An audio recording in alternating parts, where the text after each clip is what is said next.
Apprendre à jouer de la musique, c'est apprendre une nouvelle habitude. Faire de la musique, ça peut devenir facile à partir du moment où on le fait pas forcément beaucoup, mais souvent.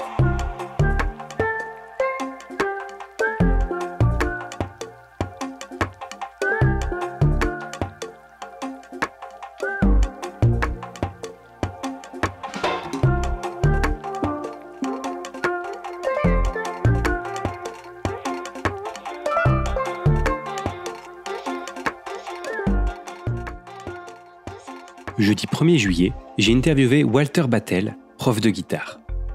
J'ai passé un très bon moment puisque Walter est tout à fait captivant, en particulier lorsqu'il nous raconte son approche de la musique et de l'enseignement. J'ai même eu droit à un mini-concert privé. Bref, si vous voulez comprendre plus en détail l'impact de la musique sur notre monde et que vous souhaitez connaître plus en détail les émotions et ressentis d'un prof de guitare, cette interview est pour vous. Bonne écoute. Qui es-tu et comment en es-tu arrivé à ton activité actuelle ? J'ai 34 ans, je suis prof de guitare depuis... Ça fait 13 ans, j'ai fait 13 rentrées. La musique, ça fait 19 ans, bientôt 20 ans que je joue. J'ai commencé, j'avais 15 ans. Ok. J'ai commencé assez tard. Je suis plein de personnes différentes, mais je suis surtout, ce qu'on disait un peu en discutant avant, je pense que je suis quelqu'un de passionné par nature et j'aime avant tout transmettre ce savoir. Je pense que c'est ça qui fait que je suis prof de guitare. C'est cette envie de transmettre. J'aurais pu préférer vraiment être musicien studio ou faire d'autres choses. Et je me rends compte avec le recul que peut-être si je suis plus prof de guitare aujourd'hui que guitariste de scène, de plage ou de studio, c'est parce que j'ai ce côté où je peux pas m'empêcher quand on me pose une question, j'ai envie d'y répondre et j'ai envie d'y répondre bien que la personne comprenne exactement le pourquoi du comment et peut-être même la question qu'elle a pas osé poser, d'y penser à l'avance. Enfin, bref. Tu as parlé de guitariste de scène, de studio ou de plage. C'est quoi un guitariste de plage ? Bon, c'est quelqu'un qui a à peine appris à jouer et puis qui a envie de se montrer, qui a envie de draguer, qui a envie de faire le show devant tout le monde, mais sans forcément savoir bien jouer. Ouais. Mais il en faut. Enfin, ouais. Après, moi, ça me fait marrer plus qu'autre chose, mais en vrai, il y en a plein qui viennent me voir en plus, donc voilà, il faut de tout pour faire un monde, c'est bien, il faut des gens pour se la raconter. Il y a plein de gens qui sont discrets, donc heureusement qu'il y en a qui ont envie de show off un peu, de montrer un peu. Je trouve qu'ils expriment souvent trop d'assurance sur le peu de choses qu'ils savent faire, et c'est pour ça que moi ça me fait rire. Qu'est-ce que ça t'évoque, toi, la musique ? J'ai plein de façons d'y penser, mais là, spontanément, quand tu me poses la question, moi, je pense ça à l'échelle de l'humanité, et je me dis, dans notre histoire et dans notre préhistoire, la musique, elle a toujours été là, et elle sera toujours là. C'est quelque chose qu'on ne peut pas supprimer de l'essence même de ce qu'est l'être humain. Ça fait partie de nous, qu'on le veuille ou non. Quand les cultures se mélangent ou pas, la musique, elle est toujours là. Elle vient ponctuer notre vie de manière sacrée ou pas. T'as de la musique dans les ascenseurs, t'as de la musique dans les émissions, dans les jingles, dans n'importe quoi. Dans les cérémonies, on en a besoin. On a aussi bien besoin d'un Jean-Sébastien Bach que d'un Patrick Sébastien. Et oui, tu vas pas t'ambiancer sur la 5e de Beethoven en pleine soirée. C'est quand même plus facile de danser les sardines, quoi. Bon, on n'est pas obligé de danser ça. Il y a plein d'autres choses, évidemment. Mais c'est ça qui m'intéresse. Moi, c'est la richesse. Moi, c'est pas forcément me fixer sur un style musical particulier. C'est la musique et toutes les richesses que justement ça peut avoir et les métissages qu'on peut créer à partir de ça aussi, évidemment. Ça veut dire quoi, la richesse de la musique ? C'est tous les styles différents, c'est ça ? C'est ça qui te plaît, qui t'intrigue ? Bah ouais, parce que la musique, c'est très large. Ouais. Mais la musique, ça touche tout le monde. Qu'on le veuille ou non. Il y a des gens qui disent « j'aime pas la musique », je n'y crois pas. Il y a toujours quelque chose qui va finir par les toucher. Et ça peut aussi bien être le dernier tube industriel qui, moi, ne me touchera pas, mais qui va en toucher des millions d'autres, puisque ça se vend, hein, de toute façon. Ou au contraire, quelque chose de très intellectuel, très composé, très subtil, délicat ou pas, hein. Des fois ça peut aussi être je sais pas moi, du free jazz, c'est inécoutable, hein, mais ça existe parce qu'il y a aussi des gens pour l'écouter et parce que cette poignée de gens en fait vont s'attacher au côté, ce que je disais, intellectuel de la chose, c'est en se disant ah oui mais là il a modulé sur un mode lydien bémol 4, ah, c'était incroyable. Et ça tout le monde n'a pas accès à ce savoir, à cette connaissance. Donc c'est pour ça que je trouve ça hyper riche, parce qu'on peut aussi bien se satisfaire de la musique à différentes étapes d'écoute, et on peut être très bien naïf comme hyper cultivé sur le sujet, qu'on trouve toujours un moyen de se satisfaire. On pense souvent la musique tout de suite, c'est très émotionnel, ça touche aux émotions, aux sentiments, etc. Mais ça peut, comme je le disais tout à l'heure, ça peut être très intellectuel aussi.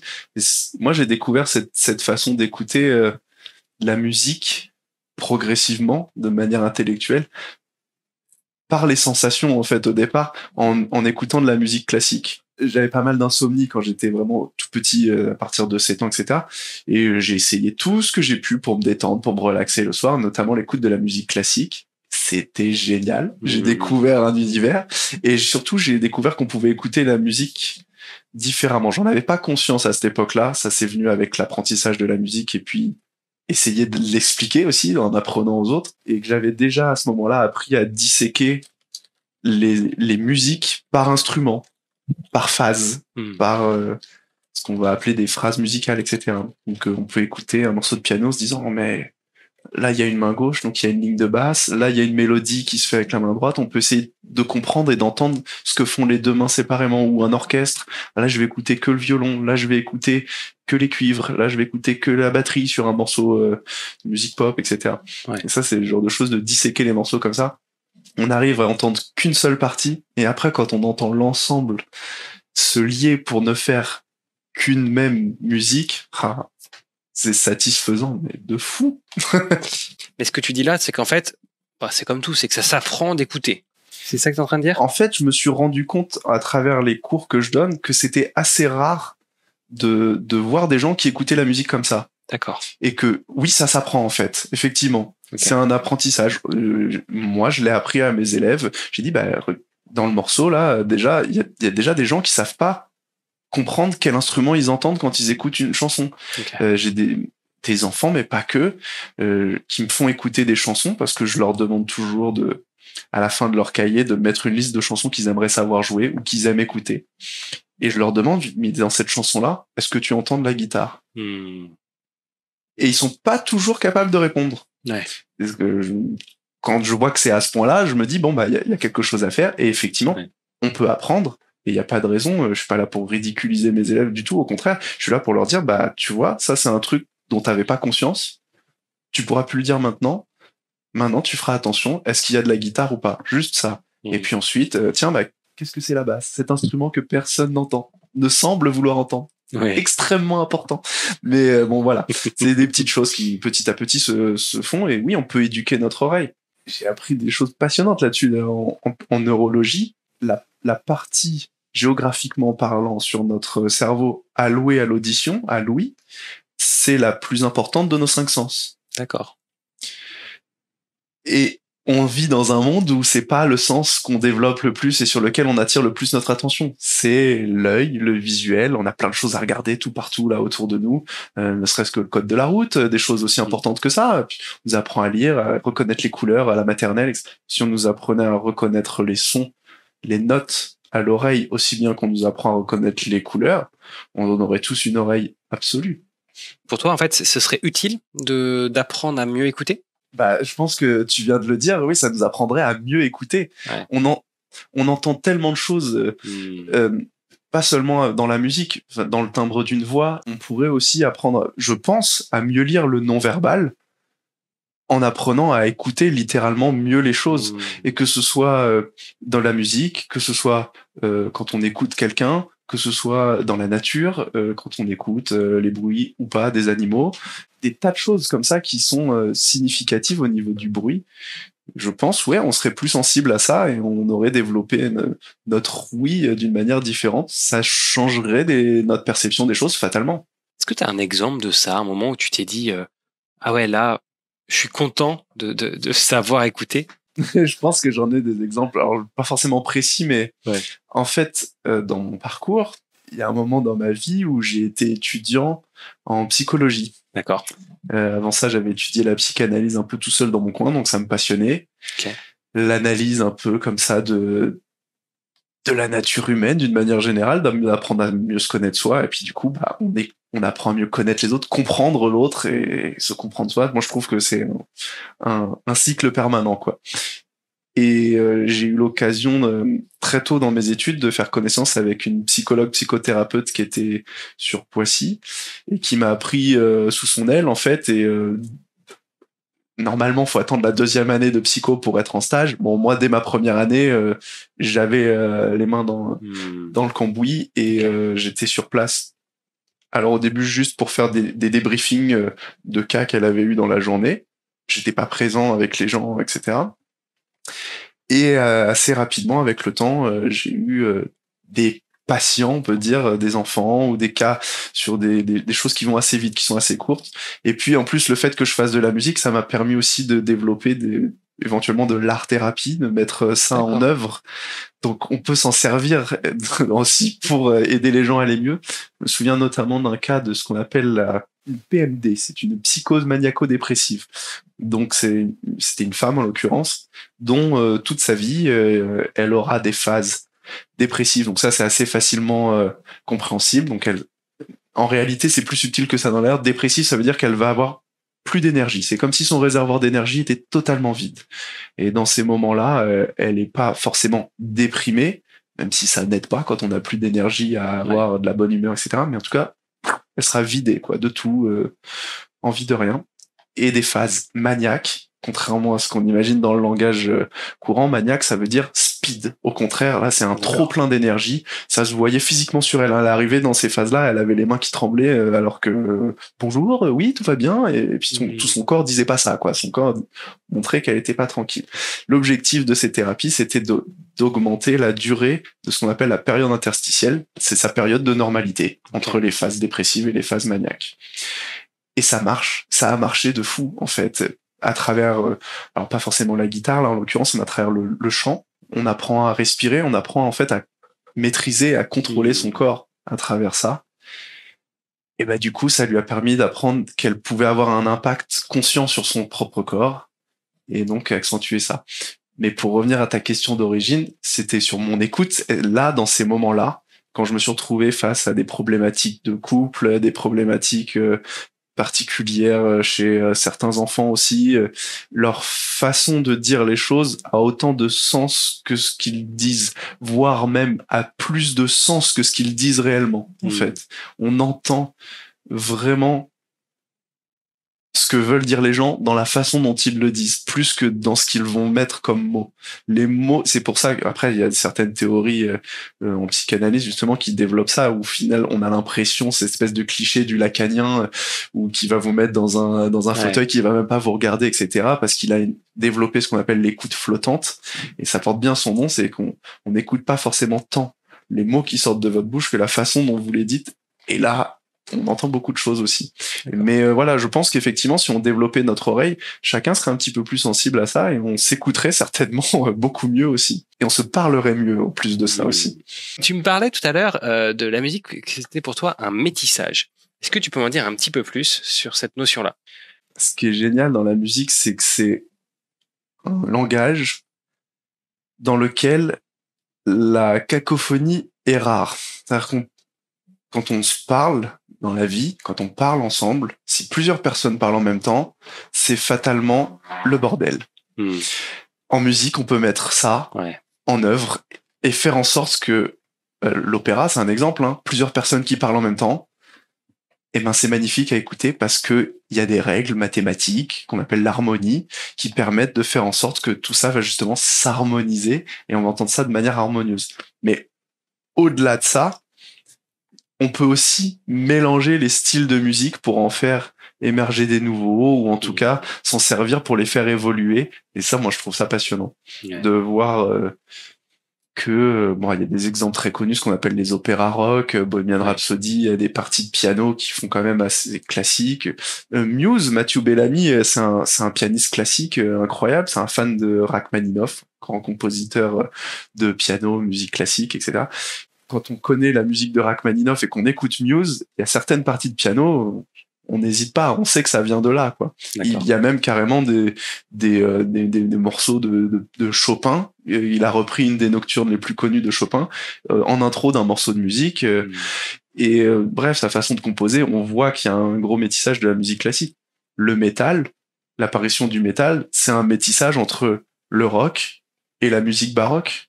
Les métalleux sont bien souvent fans de musique classique puissante, du Wagner, des trucs qui arrachent un peu quand même. Et justement, ça a fait naître une autre façon de penser la musique, etc. Et ça crée des nouveaux styles en permanence, quoi. D'accord. Et ça, c'est génial. Aujourd'hui, donc, tu es prof de guitare, donc pas que de ce que j'ai compris. Concrètement, c'est quoi un prof de guitare? Pour moi, un prof de guitare, c'est quelqu'un qui va t'apprendre à te servir de ton instrument, en l'occurrence de la guitare. Donc, c'est pas forcément quelqu'un qui, dès le premier cours, va te dire « on va jouer telle chanson ». Pour moi, ça passe par des étapes. Ça peut aller très vite. Après, ça dépend du temps, principalement, qu'on va accorder à son entraînement, à la façon de faire. Première chose à faire, c'est apprendre à le tenir correctement, à placer ses mains. Parce que c'est pas inné, c'est pas naturel du tout de jouer de la guitare ou d'un instrument de musique en général. C'est pas naturel. C'est vrai. Et ça peut même faire parfois, franchement, paraître contre nature quand il faut placer sa main correctement sans que la main touche le manche de la guitare, mais uniquement le bout des doigts. Apprendre à faire ça, c'est un mouvement très précis, particulièrement avec le petit doigt. C'est pas un doigt qu'on sollicite tellement au quotidien. Lui, quand on lui demande de bouger et de faire un mouvement précis, c'est compliqué au début. Mais finalement, c'est apprendre à jouer de la musique, c'est apprendre une nouvelle habitude. Faire de la musique, ça peut devenir facile à partir du moment où on le fait pas forcément beaucoup, mais souvent. Une habitude, quelque chose dont on a l'habitude de faire, c'est quelque chose qu'on fait souvent, régulièrement. Et à partir de ce moment-là, là, ça devient naturel puisque c'est habituel, c'est une habitude. Donc voilà, pour moi, ça commence par ça. Donc comment apprendre à poser les mains correctement? C'est ce qui permet ensuite de faire sonner l'instrument joliment. C'est pas un piano. Le piano, on appuie dessus, le son, il sort joliment dessus. Marteau, il tape sur la corde, paf, elle sonne. La guitare, on peut faire ça avec son doigt sans que ça sonne forcément très joli. Bon, on arrive vite à faire vibrer les cordes. Mais ensuite, moduler les notes sur le manche, c'est pas évident. C'est pas en appuyant n'importe comment avec le doigt ou les doigts en travers, etc. Ça, c'est plus complexe et donc ça s'apprend. Et faut vraiment pas, je trouve, sauter cette étape-là. Et il y a beaucoup de gens qui se disent profs de guitare, qui sont des guitaristes, qui ont envie d'essayer de gagner un peu leur vie, quoi. Je leur en veux pas pour ça, mais qui se disent moi je joue, alors forcément ça marche, tu mets tes doigts comme ça va marcher aussi. Et en fait, c'est plus subtil que ça. Chaque personne ne comprend pas forcément de la même manière le même exercice. On a tous besoin des mêmes bases, mais être prof de guitare ou de quoi que ce soit, d'ailleurs, je pense, c'est savoir expliquer de 10 000 manières différentes la même chose à 10 000 personnes. Après, moi, j'ai une approche qui fait que je fais en sorte que mes élèves soient indépendants avec leur instrument relativement rapidement. D'accord. Il y a une base de langage à apprendre. Il y a une notation internationale, do, ré, mi, fa, sol, la, si, qui paraît si évident que ça à tout le monde. En fait, c'est très latin comme façon d'annoncer les notes. Dans le reste du monde, on dit A, B, C, D, E, F, G. A, c'est pas forcément do. Au contraire, c'est même la. Oui. Donc, savoir à quelle lettre correspond quelle note, etc. C'est facile, ça se fait petit à petit. Mais c'est pas évident du premier coup non plus. Donc, c'est pareil, c'est des choses à s'habituer. Mais une fois qu'on sait ça, on va chercher n'importe quel morceau sur Internet et ça devient limpide. Et après, je dis ça comme si c'était une évidence qu'enseigner la musique, ça se faisait comme ça. Même pas. Je dirais qu'il y a deux façons principales d'enseigner la musique. Une manière classique, comme son nom l'indique, qui est liée intrinsèquement à la musique classique. Ouais. On apprend à lire le solfège, les notes, les partitions, pour pouvoir lire la musique sur un morceau qui nous est écrit. Ça, c'est un apprentissage qui est ultra bon techniquement, parce qu'on nous apprend énormément justement à bien placer nos doigts, être très précis au niveau du son et à savoir lire un morceau comme tu lis un roman, comme tu lis, tu peux le jouer comme ça. Ça, c'est pas ma spécialité. Moi, je me suis pas formé comme ça. Moi, je me suis formé sur l'équipe qui enseigne tout le reste. D'accord. Moi, j'ai été formé plutôt à enseigner l'improvisation, c'est ce que j'ai appris, etc. Donc, l'harmonie, les mathématiques de la musique. Et ça s'enseigne petit à petit. Et je dirais qu'au bout d'un an, normalement, si on apprend les bonnes choses dans le bon ordre, c'est assez simple de pouvoir apprendre à jouer un morceau soi-même à la guitare. Pas n'importe quel morceau, faut pas abuser. Des morceaux qui ont mais on est été capable de répétés. les comprendre en tout cas. D'accord, ok. Au moins, tu es capable de lire la grille d'accords en comprenant ce qui se passe dedans. Ça veut pas dire... Après, il y a on est un peu... C'est mécanique, quoi. Il y a un moment donné où le corps, il faut lui apprendre à faire tel ou tel mouvement. Au bout d'un an, on n'est pas forcément très précis sur tous les mouvements, Ouais, bien sûr. notamment sur le rythme, le sens du rythme. Comme je disais, on n'est pas tellement éduqué à avoir une bonne oreille. Et particulièrement en France, on est connu, on a une réputation de mauvais public parce qu'on sait pas taper dans les mains en rythme. Les artistes internationaux viennent chez nous et ils savent que ça va être la loose pour faire taper les gens dans leurs mains en rythme. On sait pas faire ça. Mais c'est vrai, c'est pas dans notre éducation, on n'est pas éduqué à faire ça correctement. Et ça se ressent, ça se sait. Donc voilà, ça se sait. Un prof de musique, en tout cas, ou de guitare, c'est un créateur d'habitude, tu nous dis? Je pense, hein, quand même. C'est ça qui fait qu'on progresse vite et bien. Tu constates que les gens qui répètent plus progressent plus vite? Est-ce que c'est très corrélé ou est-ce que... C'est évident. C'est évident. Il y a des gens qui sont passionnés, qui ont très envie, mais qui ont des boulots prenants, des enfants, et qui prennent des cours de guitare parce que ils en ont toujours eu envie, puis que il y a eu un déclic, ils s'y sont mis, etc. Donc d'avoir un prof, ça met une pression, donc ça donne envie de s'entraîner pour la semaine d'après, ça les oblige un peu, mais ils ont pas toujours le temps de s'entraîner comme ils voudraient. Du coup, ils progressent pas vite. Ils progressent doucement. Progressent quand même, mais ils progressent doucement. Il n'y a pas de secret. Le secret, c'est ça. D'accord. La régularité. Mais c'est pas valable qu'en musique, hein. Le sport, c'est Bien pareil, sûr. plein de choses, plein de domaines, hein, mais... Bien sûr. Mais c'est vrai que là, ça s'entend tout de suite. Ça s'entend tout de suite, c'est évident. Je me souviens d'un élève qui avait, je sais pas, 17 ans, qui apprenait vite, qui apprenait bien, mais qui foutait rien. Et c'est pas un contre-exemple parce que pour le coup, il a pas progressé énormément, mais je sentais qu'il avait un vrai potentiel. D'accord. Et qui voulait pas le développer. Donc là, pour moi, en tant que prof, c'était frustrant. Ouais, tu vois. Comment tu t'es retrouvé au conservatoire? Le conservatoire, ça a été une seconde étape, en fait, dans mon apprentissage et dans la place qu'a pris la musique dans ma vie. La première étape, ça a été 15 ans. J'avais envie de faire une activité extrascolaire. C'était toujours du sport et j'avais la chance d'avoir des parents qui, quasiment chaque année, m'offraient la possibilité d'aller m'inscrire dans un club de sport. Et pour une fois, je leur ai dit, écoutez, c'est bon, je fais de l'athlétisme depuis toujours, je fais de ceci, je fais cela, je peux faire du sport tout seul maintenant.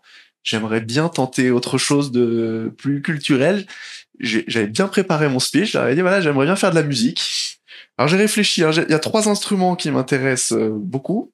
Je la batterie, ça m'intéresse quand même vachement parce que j'adore ça, le rythme. Je disséquais les instruments, donc j'écoutais la batterie toute seule des fois pendant les morceaux. J'étais un peu dingue de ça. C'est un de mes oncles qui m'avait un peu inspiré là-dessus d'ailleurs, qui m'avait appris 2-3 petits trucs à la batterie. Mais bon, je leur ai dit, bon, je sais que ça coûte cher, ça prend beaucoup de place, ça fait beaucoup de bruit, c'est pas l'idéal, quoi. Il y a le piano qui m'attire beaucoup. Mais je sais que ça coûte cher, ça fait beaucoup de bruit, ça prend beaucoup de place, c'est pas l'idéal. En revanche, la guitare m'intéresse beaucoup aussi, et on en trouve des pas très chères pour débuter. Ça prend pas beaucoup de place et ça fait vraiment pas beaucoup de bruit, une guitare. Donc, est-ce que vous accepteriez que je prenne des cours de guitare? Ils ont dit non. Et non, voilà, sans raison. Alors j'ai insisté un petit peu. La raison, c'est parce qu'ils croyaient pas en moi. Ils pensaient que j'allais abandonner au bout de 2 ou 3 mois et qu'ils avaient pas envie d'investir dans une guitare pour quelqu'un qui va abandonner. Mais pour zéro raison, j'avais jamais abandonné une activité en particulier. J'étais un peu sur le cul. Et je sais plus comment, c'est arrivé aux oreilles de ma grand-mère, de ma mamie. C'est là où mon histoire est liée aux émotions, je t'avais dit, intrinsèquement. Bien sûr. Et ma mamie, elle m'a dit, écoute, moi, quand j'étais gamine, j'ai toujours rêvé de faire du piano, de prendre des cours de piano, et j'ai jamais eu l'occasion. Je t'offre tes cours de guitare. Tu te débrouilles pour te faire offrir une guitare. Ça, je peux pas tout te payer non plus, mais donc du coup, je me suis débrouillé pour me faire offrir une guitare pour mon anniversaire, un peu en avance, etc., etc. Et j'ai été inscrit à l'école de musique de Chanteloup, où je vivais à ce moment-là, et j'ai eu énormément de chance. Je suis tombé sur un excellent professeur qui avait fait le conservatoire en musique classique, mais qui avait aussi énormément étudié le jazz, l'harmonie en général, et qui était aussi passionné par le rock, bref, la musique pop au sens populaire. Donc un mec ultra complet.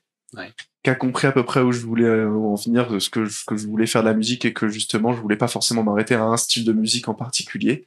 Et il m'a beaucoup inspiré sur ma façon de donner mes cours aux débutants d'ailleurs, parce qu'il était déjà assez méthodique et ça me correspond bien. Et du coup, c'est comme ça que ça a commencé. Donc j'ai pris des cours de guitare pendant 2 ans dans la petite école de musique de Champleling avec un super prof. J'avais pas du tout confiance en moi. J'avais 15 ans. J'étais pas aussi à l'aise pour parler que je le suis maintenant. À l'époque, j'étais beaucoup plus renfermé et timide. La musique m'a énormément apporté pour ça, m'a beaucoup fait grandir et mûrir à ce niveau-là. Parce que faut quand même penser aussi la musique comme quelque chose qui se partage forcément et qui on joue pour être écouté. Même si c'est pas forcément ce qu'on a envie au début, la musique c'est fait pour être écouté, c'est fait pour. Donc fatalement on se retrouve à un moment l'audition de fin d'année devant les parents de tout le monde, devant machin. Bah, faut avoir le courage d'y aller et bah mine de rien ça fait grandir et pour de bonnes raisons. Je trouve.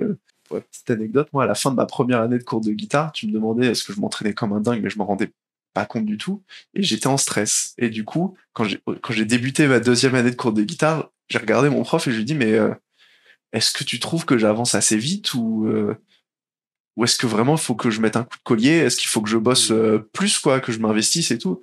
Il m'a dit non, mais attends, t'as pris 3 ans de cours de guitare en 1 an là, donc t'inquiète pas pour ça, relax. Et donc c'est bon, c'était reparti. Ça t'a rassuré, tranquille. Bah, en fait, ça m'a presque surmotivé. Au contraire, je me suis dit, si j'ai réussi à faire ça cette année-là, sans point de repère, parce que j'ai pas de musicien, j'ai pas d'artiste dans ma famille, bien sûr. Ça sort de nulle part, quoi. Il y a pas de, ce n'est pas inné, la musique. N'ayez pas peur de vous dire, j'ai pas l'oreille, ça s'apprend, tout s'apprend. Et du coup, j'ai fait 2 ans de cours de guitare et ça s'est arrêté là. J'étais toujours aussi passionné, j'avais toujours et même encore plus envie qu'avant, vu que là je commençais à progresser. J'ai appris à improviser très très vite en plus, très rapidement. Donc tu touches du bout du doigt le graal de la musique, c'est de prendre ton instrument et de jouer, même si t'as rien devant les yeux, tu peux jouer, tu peux faire de la musique, tu peux créer de la musique dans l'instant, c'est magique. Et bah du coup, au bout de 2 ans, plus de cours de guitare, ça s'est arrêté là. Je savais pas trop pourquoi à l'époque, j'ai supposé que ma grand-mère, elle a pas que ma mère, donc c'est ma grand-mère maternelle, elle a pas que ma mère, ma mère, elle a aussi 3 frères et sœurs, donc il y avait peut-être d'autres endroits, d'autres priorités pour son argent, elle roule pas sur l'or, donc je me suis dit, j'ai déjà bien profité pendant 2 ans, et j'ai eu un prof qui m'a surtout appris à apprendre correctement. Donc, grâce à lui, après, j'ai pu continuer d'apprendre des tas de choses tout seul, parce j'avais une méthode, une façon de faire, de voir les choses qui faisait que je pouvais continuer à apprendre.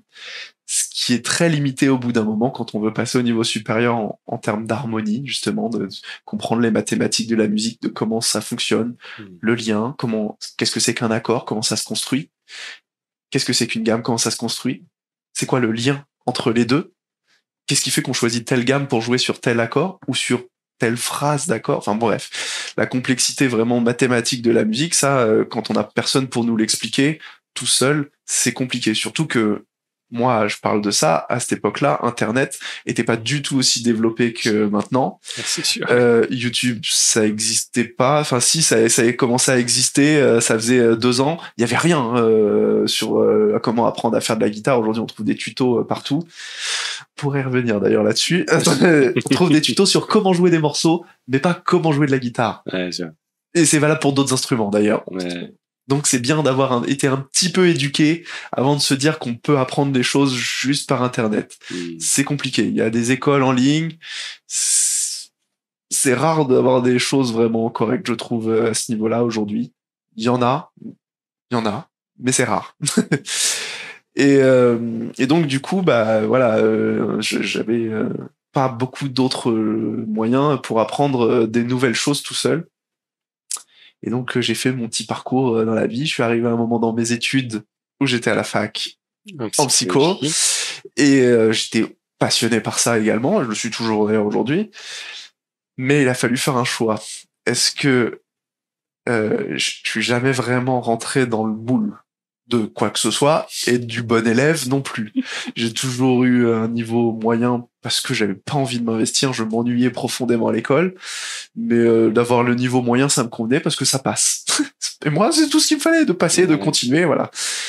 Et il y a un moment donné où je me suis dit, la fac, ça me passionne. Là, c'est facile, j'ai des bonnes notes sans trop forcer, mais il y avait des examens, ça passait pas, fallait rentrer dans le moule du bon élève, et là, ça allait demander forcément plus de temps, d'investir du temps, plus dans la musique, mais dans mes études.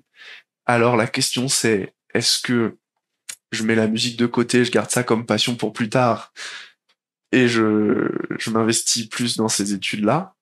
Ça se présentait bien, j'avais déjà des contacts avec des profs pour éventuellement même déjà des doctorats alors que j'étais que en licence, etc. Donc, c'était tentant, quoi. Ou, bah, justement, mettre ça un peu de côté, ces études-là, et changer d'études, et décider de faire de la musique quelque chose de clairement plus important dans ma vie, quoi. Okay.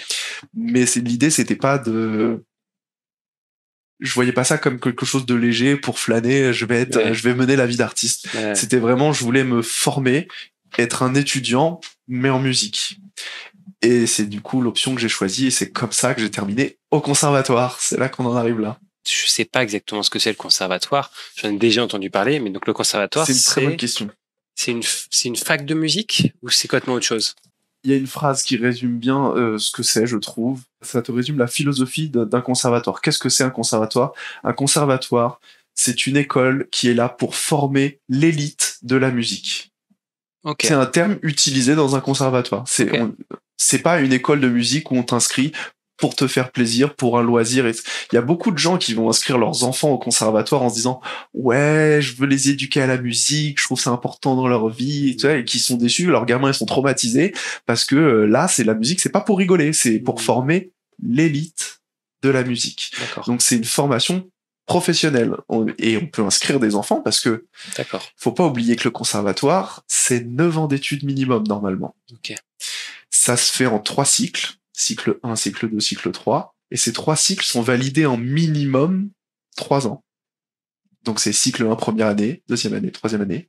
Ensuite, on passe en cycle 2, première année, deuxième année, troisième année, et ainsi de suite jusqu'à la 3e année du cycle 3. Ça peut être allongé par une 4e année si l'élève a eu du mal à passer, etc. Donc c'est entre 9 et 12 ans d'études pour obtenir le CEM, le certificat d'études de la musique, qui valide ta formation complète de conservatoire, ce qu'on appelle anciennement la médaille d'or. Décrocher la médaille d'or du conservatoire, c'est terminer, valider les examens des 3 cycles et des 3 années d'études à chaque fois. On peut se faire virer d'un conservatoire, c'est une école. Moi, quand j'étais inscrit au conservatoire, j'avais une carte étudiant. J'étais étudiant. Et c'est une école publique, mais comme il y a un nombre de places limité, l'entrée au conservatoire se fait par audition. Et les auditions, c'est ravageur. Mais devant les conservatoires, chaque rentrée, il y a des files d'attente incroyables de parents qui viennent longtemps à l'avance pour être sûr d'avoir une place, de pouvoir inscrire leurs enfants, parce que ça se bouscule au portillon. Malgré tout. Mais donc, c'est très formateur. Donc c'est pour ça que moi, j'ai voulu réfléchir à ça et professionnellement en faire quelque chose de sérieux. Je me suis dirigé vers le conservatoire.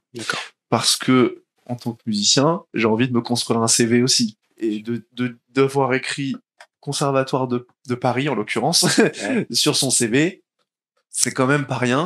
C'est sûr. En France et à l'étranger, surtout à l'étranger, quand tu as écrit Paris, ça fait forcément quelque chose. Il y a une petite corde sensible. Surtout qu'en plus, moi, j'étais au conservatoire du 6e arrondissement de Paris. J'ai étudié en spécialité guitare jazz, pas guitare classique. J'ai pas fait l'enseignement classique dont je parlais tout à l'heure. Et c'est rare. L'année où je me suis inscrit le 6e arrondissement de Paris, pour ceux qui savent pas, il y a quand même tout un lore, une histoire, un historique, un passé sur le jazz à Saint-Germain-des-Prés. C'est toute la période des années folles, donc les années 20 jusque pendant la guerre, l'après-guerre, etc. Les boîtes de jazz, il en reste très peu. Il en reste une qui a été mentionnée, je crois, dans La La Land d'ailleurs. C'est pas vraiment Saint-Germain-des-Prés, c'est un peu plus loin vers Saint-Michel, le caveau de la Huchette. Ce qu'on appelle une boîte de jazz. C'est une boîte de nuit. On vient pour danser, pour boire un coup, mais la musique c'est du jazz. Et c'est joué en live par des musiciens, et les groupes changent régulièrement, etc. Là, il y a eu une époque, un âge d'or où les plus grands musiciens du monde passaient par là, et sur tous les bars de Saint-Germain-des-Prés étaient plein de musique comme ça. Donc ça a été un lieu de passage important pour la musique jazz. L'année où moi je suis arrivé, c'était la première année où la formation diplômante, le CEM, était ouvert à la guitare jazz dans ce conservatoire. Ça n'existait pas avant. Sur 20 arrondissements, il y a 20 conservatoires. Il y a quelques années de ça, je sais pas si ça a changé depuis, il y en avait que 3 qui proposaient la formation guitare jazz. D'accord. Donc comment te dire que ça se bousculait réellement au portillon pour obtenir une place là-dedans, quoi. Et moi, j'ai eu de la chance parce que j'avais un de mes meilleurs amis. On s'est beaucoup suivi dans nos vies, sur nos parcours aussi d'ailleurs. C'est assez fou. J'ai commencé la guitare un an après. Il m'a vu jouer, puis il a vu que je pouvais commencer à jouer avec d'autres gens, donc ça l'a motivé. Il s'y est mis, etc. Mais il s'est trouvé un autre prof. D'accord. Et ce prof est devenu le prof du conservatoire du 6e arrondissement de Paris. Et donc du coup, ce prof entendait beaucoup parler de moi parce que mon ami lui parlait de lui, parce qu'on jouait ensemble et que je lui mettais des pilules encore de temps en temps. Et à l'inverse, moi j'entendais beaucoup parler du prof parce que lui il apprenait aussi des choses que moi, vu que j'avais arrêté les cours de musique, je ne pouvais plus apprendre, donc il apprenait, il commençait à apprendre l'harmonie et il essayait de m'expliquer des trucs que je comprenais pas, mais du coup j'ai eu envie d'apprendre, et donc il y avait un lien quand même qui était fait entre ce prof et moi, dont on entendait beaucoup parler de l'un de l'autre régulièrement. Le jour où on s'est rencontrés, c'était incroyable, quoi. C'était vraiment il y avait un destin, c'était écrit, quoi, quasiment. C'était fou. Mais ce qui était dingue, c'est qu'on se connaissait presque parce qu'on avait beaucoup entendu, mais on savait pas du tout à quoi ressemblait l'un ou l'autre. Donc ça a été l'espèce de big reveal le jour où je suis allé passer mon audition, parce que j'ai quand même passé une audition, hein, j'ai pas été pris comme ça par favoritisme. J'ai été accepté pour passer l'audition, parce que déjà faut être accepté pour passer l'audition. Ouais. Et ça a été un grand moment. Et il s'est rendu compte de mes lacunes, et moi aussi, du coup, aussi à ce moment-là, parce que quand on apprend, on sait pas aussi les lacunes qu'on a au bout d'un moment. Donc je connaissais beaucoup de choses, mais je connaissais pas forcément les noms de ces choses-là. Et ça, c'est problématique pour pouvoir faire des liens entre tous ces éléments de la musique. Mais ce qui était intéressant, j'ai retenu un peu ce truc-là aussi de ce prof, Jean-Michel Huard, que je vous recommande chaudement si jamais vous êtes sur Paris, vous pouvez y aller les yeux fermés. Il avait un truc pour repérer le potentiel, en fait, chez ses élèves. Pas forcément ce que tu sais faire. L'audition, elle se faisait... En fait, on s'en rendait compte après, mais elle se basait pas là-dessus sur qu'est-ce que t'es capable de faire. Il prenait pas forcément les meilleurs, mais il prenait ceux qui avaient un meilleur potentiel. Et moi, il avait repéré que j'avais un gros sens du rythme et du swing, du groove. J'avais très peu de connaissances théoriques, etc. Mais ça swingait déjà. J'étais à l'aveugle, en fait. J'y allais, je savais pas ce que je faisais, mais ça le faisait. Et du coup, il a pu développer après tout le reste au fur et à mesure, et puis se servir de cette arme-là, parce que les autres élèves qui sélectionnaient avaient eux d'autres points forts, ils avaient moins le sens du rythme, mais ils avaient déjà plus de connaissances théoriques, et donc les petits groupes qu'on se faisait comme ça entre nous, ça apportait énormément de ce qui nous manquait les uns les autres, et c'était passionnant de pouvoir avoir des petits camarades de classe comme ça. On s'enrichissait les uns les autres sans le faire exprès, quoi. En plus, c'était comme ça. Lui, il était meilleur, donc forcément, on le voyait, hop, on pouvait apprendre rapidement comme ça les uns des autres, et ça nous a fait évoluer. Au final, mes 9 ans de conservatoire, je les ai faites en 5 ans. J'ai réussi à sauter en plus des étapes dans mon apprentissage. Je venais pas de zéro non plus. Le cycle 1 première année, c'est un débutant. Donc moi, j'étais pas un débutant non plus. Donc j'ai sauté des étapes en cours de route en passant des examens. J'ai eu cette chance de pas tomber sur un directeur de conservatoire trop strict non plus, qui a su voir aussi les choses et qui m'a permis de réserver quelques années, parce que moi, je me suis inscrit au conservatoire. Au final, j'avais 21 ans quand même. J'étais pas tout jeune, entre guillemets, pour entrer au conservatoire. Par exemple, je sors de là, j'ai 28 ans. Et il faut savoir que pour les études supérieures, parce qu'on peut continuer après le conservatoire, il y a le conservatoire national supérieur. D'accord. Et là, on obtient un DEM, un diplôme d'état de la musique, DEM. Et ce diplôme-là, on est limité en âge pour pouvoir s'inscrire. Et la limite d'âge, c'est 28 ans. Mais je t'avoue que j'en pouvais plus. En termes de pression, parce qu'il y a une vraie pression dans un conservatoire. Comme je te le disais, on est là pour former l'élite de la musique. D'accord. C'est ça qu'ils te disent. Et c'est ça qu'ils te répètent insidieusement en permanence. Ouais. Mais cette pression, elle est réelle parce qu'en fait, ton prof, il a cette pression-là sur les épaules parce que s'il a pas un bon taux de réussite aux examens, ça va lui retomber dessus. Le directeur, s'il n'y a pas un bon taux de réussite aux examens du conservatoire, bah, il y a une partie de ses financements qui sont liés à ça. D'accord. Donc, si les résultats sont mauvais, les financements sont mauvais, et ainsi de suite. Donc, la pression, elle est pyramidale, tu vois, mais elle finit sur les élèves. Et c'est aussi pour ça, une grosse pression. Et moi, je t'avoue que psychologiquement, j'étais rincé, quoi. À la fin du CEM, c'est bon, quoi. Qu'est-ce qu'ils vont m'apprendre de plus là-bas? C'est sûr, ils m'auraient appris des choses en plus, évidemment. Mais à ce moment-là, j'avais pas besoin, le sentiment d'avoir besoin d'en savoir absolument plus. Et je trouvais que il y avait une forme de vision un peu rétrograde parfois aussi sur la musique. D'accord. Notamment sur le jazz, qui est pas forcément mon style de musique préféré. J'aime la musique, mais le jazz, ce qui est intéressant, c'est qu'une fois que tu sais jouer ça, tu peux tout jouer. Intellectuellement parlant, c'est là où on vient sur le côté plus intellectuel de la musique. Il n'y a pas plus riche et plus complexe que la musique jazz. Il y a la musique classique qu'on pourrait mettre quand même au même niveau. Mais la différence dans l'enseignement, c'est que le musicien classique, on lui demande d'être un bon musicien sans forcément avoir besoin d'être un bon compositeur. On lui apprend pas tellement d'ailleurs, justement, je trouve pas assez, en tout cas les secrets, les clés de la composition, les clés de l'harmonie. Ce qu'on fait avec un musicien de jazz, forcément, puisqu'on lui demande d'improviser énormément. Donc nous, on nous demande d'être compositeur dans l'instant. Du coup, intellectuellement parlant, ça demande une ressource incroyable. Après, il y a des astuces d'apprentissage qui font qu'on s'en sort. Mais je trouve que c'est en ça que le jazz est justement hyper formateur pour tout le reste. Une fois qu'on a compris ça, le reste, c'est que de la technique, c'est que de l'habitude, il suffit de pratiquer et c'est réglé, quoi.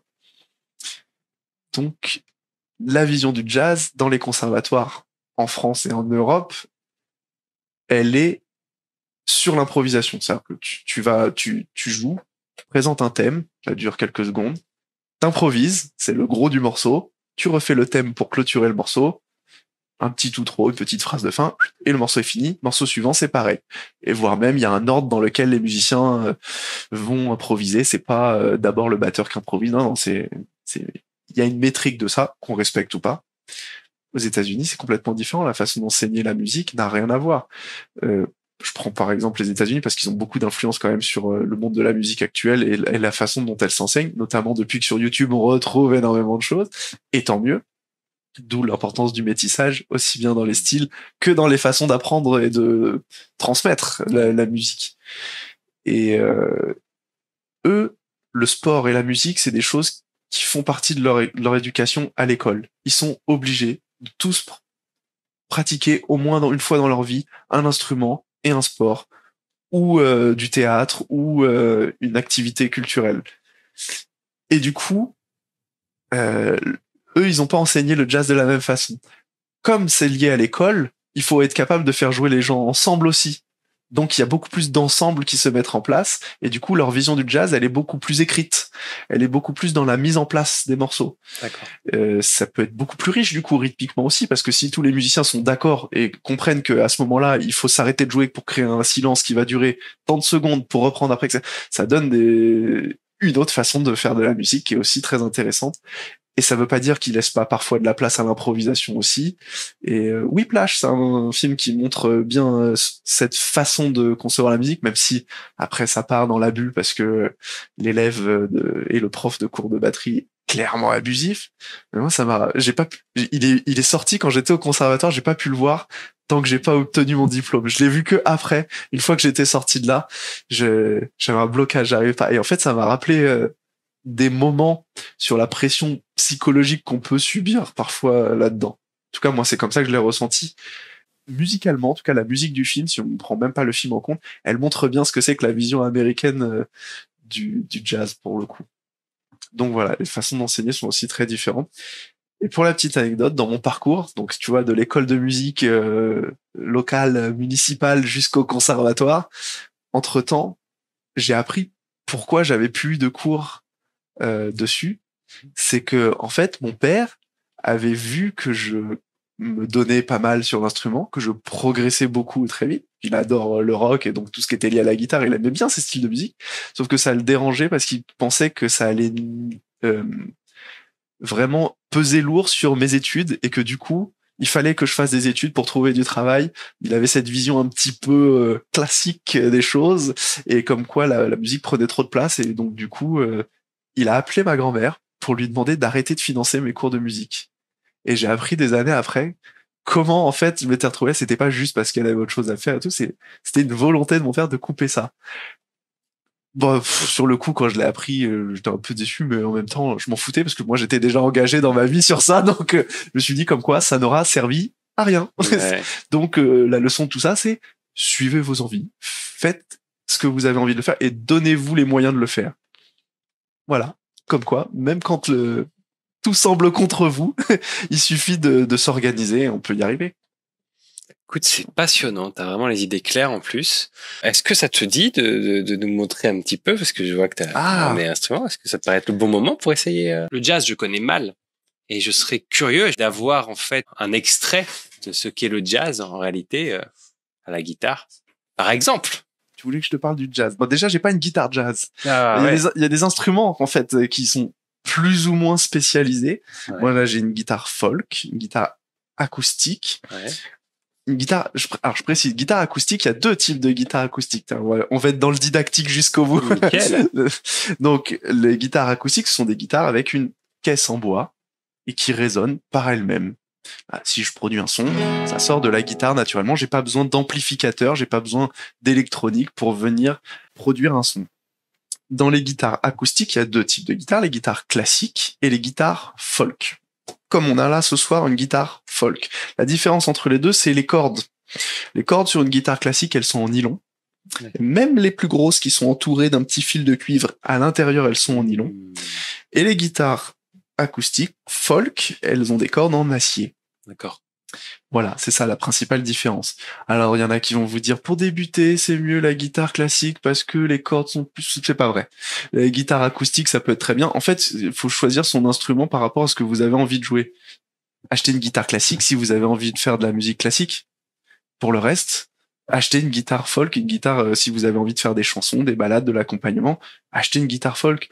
On va vous dire que oui, les cordes sont plus dures, etc. Elles peuvent paraître plus dures, mais en fait, des cordes plus souples, faut appuyer plus fort dessus pour pouvoir les faire résonner. Donc au final, le côté de ça fait plus mal aux doigts parce que ça fait mal aux doigts la guitare. 2 semaines, 1 mois maximum, si vous vous entraînez régulièrement, vous allez avoir de la corne au bout des doigts. Juste la peau, elle durcit un petit peu, c'est tout. Et on n'a plus mal au bout des doigts quand on joue. Et ça vient très vite. Pour jouer du jazz, on a des guitares jazz. Alors celle-ci d'ailleurs, c'est une guitare électroacoustique. D'accord. Ça se voit ici, il y a un petit tableau électronique. Ça veut dire tout simplement électroacoustique, il y a un micro à l'intérieur. Et donc du coup, je peux brancher cette guitare sur un ampli. Qu'est-ce que c'est la différence entre une guitare acoustique et une guitare électroacoustique? Puisqu'on me pose la question parfois. Si vous avez envie de faire de la scène, achetez une guitare électroacoustique, vous pourrez vous brancher sur un ampli, sur une table de mixage, etc. Si vous n'avez pas l'intention de faire des concerts tout de suite, une guitare acoustique, ça suffit largement. Il n'y a pas besoin de payer en plus pour de l'électronique à l'intérieur d'une guitare, alors que c'est juste pour jouer chez soi ou sur la plage. Guitariste de plage. C'est utile parce que sinon, une guitare acoustique, pour jouer sur scène, on l'entend pas. Une guitare, c'est pas un instrument très sonore, comme je le disais tout à l'heure. On met un piano à côté, on n'entend plus la guitare. On met une batterie à côté, on n'entend plus n'importe quel instrument, on n'entend plus la guitare. C'est pas sonore, la guitare. Et c'est passionnant d'apprendre l'histoire de la guitare en partie à cause de ça. Et la guitare électrique aussi, du coup. La différence, c'est que, alors, il y a plusieurs types de guitare électrique, notamment la guitare jazz, qui souvent a une caisse, donc elle peut sonner en acoustique. Les cordes sont très épaisses et lisses. Là, si je fais ça, je sais pas si vous allez entendre. Ouais. Si je fais ça sur une corde de guitare jazz, ce sont des cordes ce qu'on appelle à filet plat. Ce que je disais tout à l'heure, vous voyez la corde la plus fine là, dans les cordes les plus grosses, il y a un autre filet rond qui est enroulé, très serré autour de la corde, et ça crée ce relief. Ouais. Ça, sur les cordes de jazz, on a des cordes à filet plat, donc c'est lisse quand on passe le doigt. Ça va donner un son plus smooth, plus jazzy, justement. Et donc, le jazz, qu'est-ce qui définit le jazz? C'est souvent la complexité de la musique, quoi. C'est des accords plus riches vraiment en termes de nombre de notes qu'on va retrouver dedans. La musique en général, c'est les bases de la musique et de la musique classique d'ailleurs aussi, c'est les accords, ce qu'on appelle 3 sons. pour faire un accord, la règle en harmonie, c'est ça. On empile les sons et on empile 3 sons, pas n'importe lesquels. On donne des rôles aux notes do, ré, mi, fa, sol, la, si. Ben, on dit la première, ça va être la tonique. C'est la note qui va donner son nom à la tonalité, la tonique. Donc, au nom de l'accord, au nom de la gamme qu'on a choisi. Et ensuite, il y a la seconde, la tierce, la quarte, la quinte, la sixte, la septième et l'octave qui est la première. Do, ré, mi, fa, sol, la, si. Do, on retombe sur la même note, et ainsi de suite, on peut enchaîner les notes. Et ben, en fonction des rôles qu'on leur attribue, elles vont avoir des rôles de tension ou de, justement, de relâchement, d'apaisement, etc. Et le jazz, ça se sert de ça en permanence. Et du coup, on n'a pas des accords 3 sons, mais des accords 4 sons pour venir rajouter une couleur un petit peu plus à l'accord. Ça, je peux le faire entendre comme ça. Par exemple, là, on a un accord assez basique. Un La majeur. Je peux l'expliquer de manière complexe. Qu'est-ce que c'est qu'un accord? C'est un empilement d'une tonique, d'une tierce et d'une quinte. C'est la tierce qui détermine si l'accord est majeur ou mineur en fonction de l'écart qu'elle a avec la tonique. Ça y est, on a perdu tout le monde. Mais il y a une façon plus instinctive justement de comprendre ça, c'est à l'oreille. L'accord majeur, il est plus joyeux, bucolique, c'est le côté clair de la force. Voilà.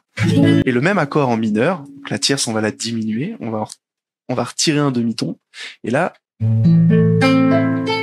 on a un côté plus sombre, plus triste, un côté obscur de la force. C'est le même accord. Là, on a un La majeur, là, on a un La mineur. Et après, on peut rajouter une 4e note dans notre accord. C'est plus un accord 3, mais 4 sons. On va rajouter une 7e, par exemple. 7e mineure. Et on rajoute un peu de sensualité dans la musique. Cette note-là, et c'est intéressant, c'est l'histoire de la musique, il y a vraiment une histoire des intervalles il y avait des interdits dans la composition de la musique. Au Moyen-Âge, composer avec une 7e dans un accord, on était accusé de vouloir créer la concupiscence. D'avoir fait en sorte que les gens se sautent dessus. Sexuellement parlant, on met trop de tension dans la musique, hérétique, au bûcher, etc. Et il y avait des intervalles comme ça qui étaient interdits, notamment la 7e. Le fameux sketch de Kaamelott. Ah oui. Je vous fais référence à ça, c'est vraiment drôle, mais c'est assez vrai. Et donc là, notre accord mineur 7, et ensuite on peut même encore enrichir les accords mineur 7 avec une 5e note, et on rajoute de la tension progressivement comme ça à chaque fois. Et du coup, on a un thème, on a un accompagnement, et on peut faire de la musique. Et après, il faut rythmer.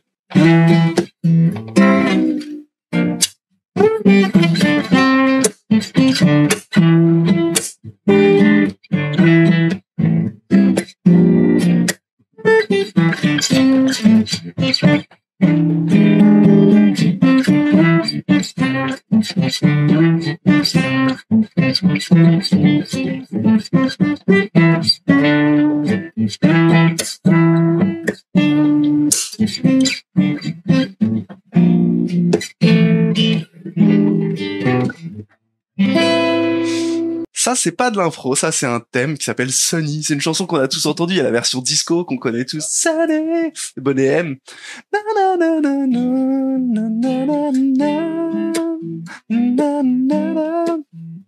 Et ainsi de suite. Mais le thème, du coup, là, je l'ai joué avec des octaves, donc la même note, mais à différentes hauteurs.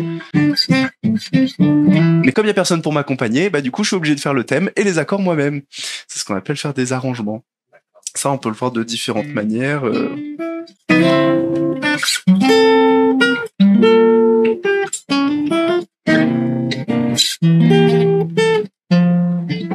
Y a une chanson que je reprends, j'ai une amie qui aime bien quand je chante cette version-là, Radioactive. Et cette chanson-là de Imagine Dragon, ben c'est vrai que c'est une chanson qui revenait pas mal ces derniers temps.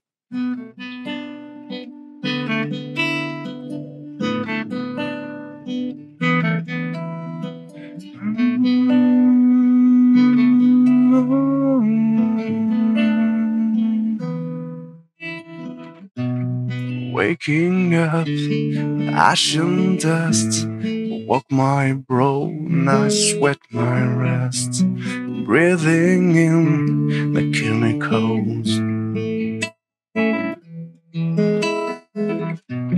breaking in shaping up, checking out on the prison bus.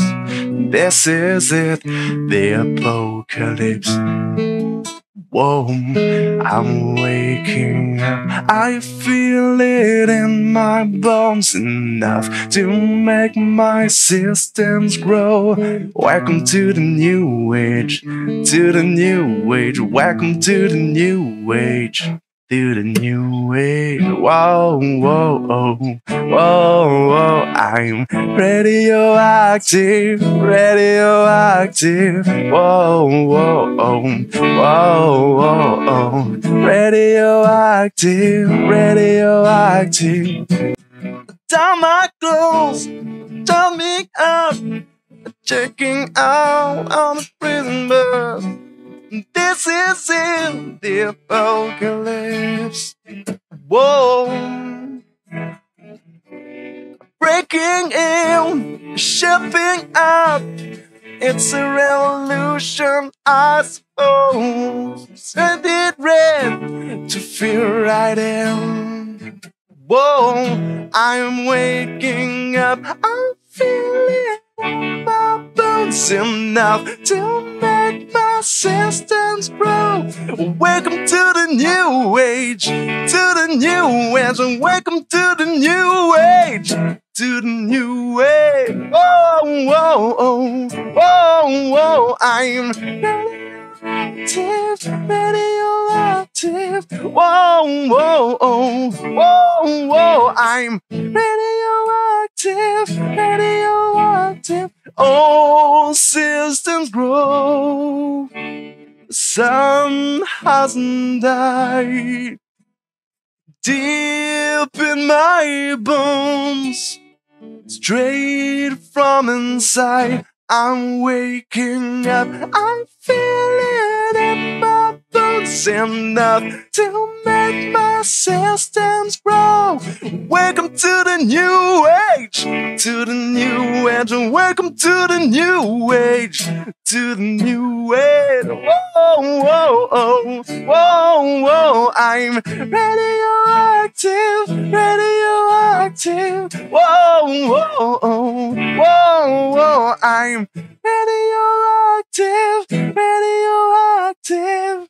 Woo! Waouh, ah, ça, c'est des dingues. Donc là, t'as fait ton chanteur de plage? Exactement, exactement. C'est génial. Et du coup, ça donne quoi cette version, mais de Radioactive, mais en version jazz? Bah, du coup, il faut enrichir les accords, ce que j'expliquais. Là, en plus, c'est typiquement une chanson pop, Ouais. très typique. Ça peut être intéressant comme exercice.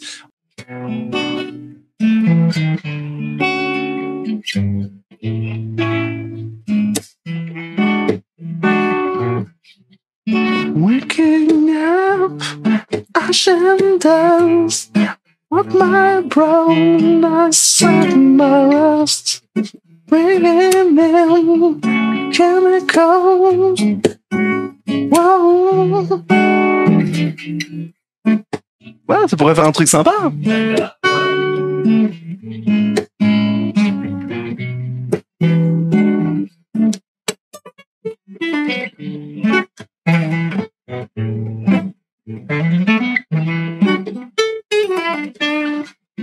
Et on peut s'amuser à improviser. Parce que la musique jazz, ça reste quand même par essence de l'improvisation.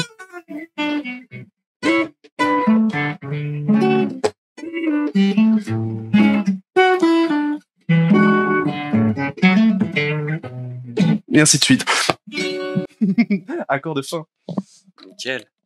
Incroyable, n'est-ce pas? À creuser. Ça peut être intéressant. Ah, c'est ça qui est génial avec la musique, c'est qu'on peut vraiment, une fois qu'on a une certaine connaissance de comment ça se compose, on a notre petite brique de Lego. Ouais. Et bah, comme les Lego, on peut en faire ce qu'on veut. Après, on peut défaire les briques et puis les remettre dans un autre sens et ça ressemble toujours à quelque chose, quoi.